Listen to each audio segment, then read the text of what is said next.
yang saya tahu PD Perjuangan tidak mungkin mengambil orang dari luar selama kadernya siap. Itu sih. Saya tidak tahu persis, tapi dari sekjen sama tim Pilkada ya, mereka memang melakukan komunikasi terus dengan beberapa partai ya. Mungkin terutama dengan PKS dan PKB. Saya kira itu. Dari nama-nama yang berita kemarin kan disebutkan ada nama Bapak. Kamera Pak. Mungkin tanggapannya Pak dalam soal Karena nama saya masuk, saya jawab nggak etis lah.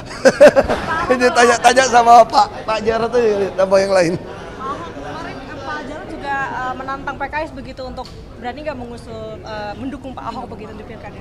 Dari Pak Ahok sendiri? Ya mesti tanya sama PKS dong, dia bukan tantang ke saya, ke PKS saja. Kenapa nih?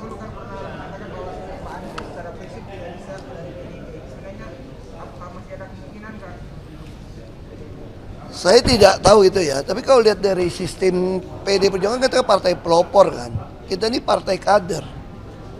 Selama ada kader yang terbaik, kita nih deretan kader PD Perjuangan ini banyak banget ini. Tadi sebut nama gitu banyak. Saya kira untuk orang luar itu baru bisa kalau kita tidak punya kader untuk maju. Biasa tuh seperti itu untuk di PD Perjuangan. Karena kan di kader kan kita dilatih kan. Tiap kali datang kita dilatih, kita dididik, ya istilahnya ideologi Marhainisme, Bung Karno, kita Soekarnois itu gimana, kita dilatih. Jadi kita tuh, yang saya tahu PD Perjuangan tidak mungkin mengambil orang dari luar selama kadernya siap, itu sih. Kalau diduetkan dengan Pak Anies, apakah Pak Ahok Iya. siap? Wah itu jangan berani, karena saya undang-undang nggak bisa. Kalau sebagai kader, ini salah satu syarat jadi kader pelopor itu PD Perjuangan adalah disiplin berorganisasi. Apapun putusan dari partai, itu seluruh kader harus taat. Kalau tidak, ya keluar, gitu. Ya.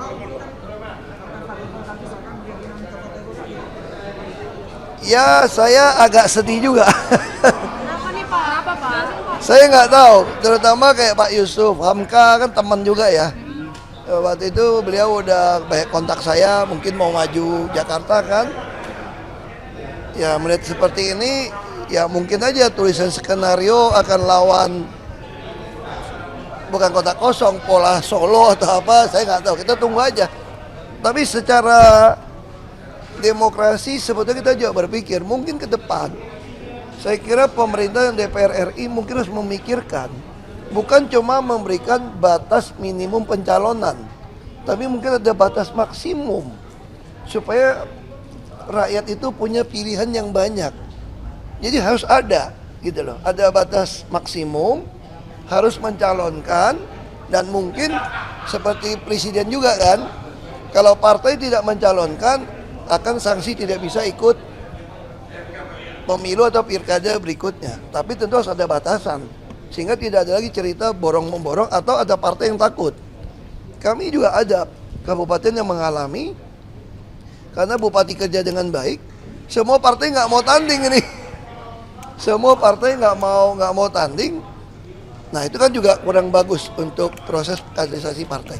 Saya kira ini bagian dari tugas kita bersama untuk memikirkan supaya demokrasi kita itu makin lama makin baik. Kan intinya kan rakyat punya pilihan banyak gitu kan sebetulnya. Tapi Pak Ahok kalau untuk menafsirkan sikap Pak Yusuf Hamka begitu untuk mundur menyusul dari Pak Hartarto sebelumnya, ini seperti apa sih? Saya nggak gitu, saya belum telepon beliau, tapi saya lihat dari berita yang masuk, saya kira itu yang dibutuhkan, loyalitas.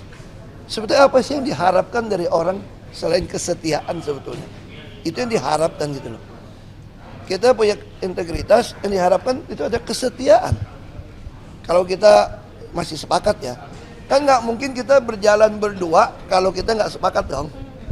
Nah kalau kita mau berjalan bersama, kita masih sepakat. Kalau sepakat, saya kira itu yang ditunjukkan oleh seorang Yusuf Hamka. Tapi Pak Ahok sendiri seberapa siap maju ke Pilkada Jakarta, Pak Ahok, kalau misalkan memang Kalau sebagai kader kemana pun kita siap-siap aja, kalau diperintah ya siap. Kan tugaskan, ditugaskan. Ahok sebagai salah satu pengurus DPP kan kemarin kan mau ada isu soal reshuffle. Iya Pak, sedikit kami Pak, tanggapan. kami belum bahas masalah itu, tapi menurut saya itu hak prerogatif presiden ya. Apalagi kan ini kan memang dari Pak Jokowi ke Pak Prabowo kan memang satu paket ini kan istilahnya kan. Ya bisa saja orang bilang cuma 2 bulan, orang 2 bulan untuk persiapan ke 5 tahun kan nggak apa-apa.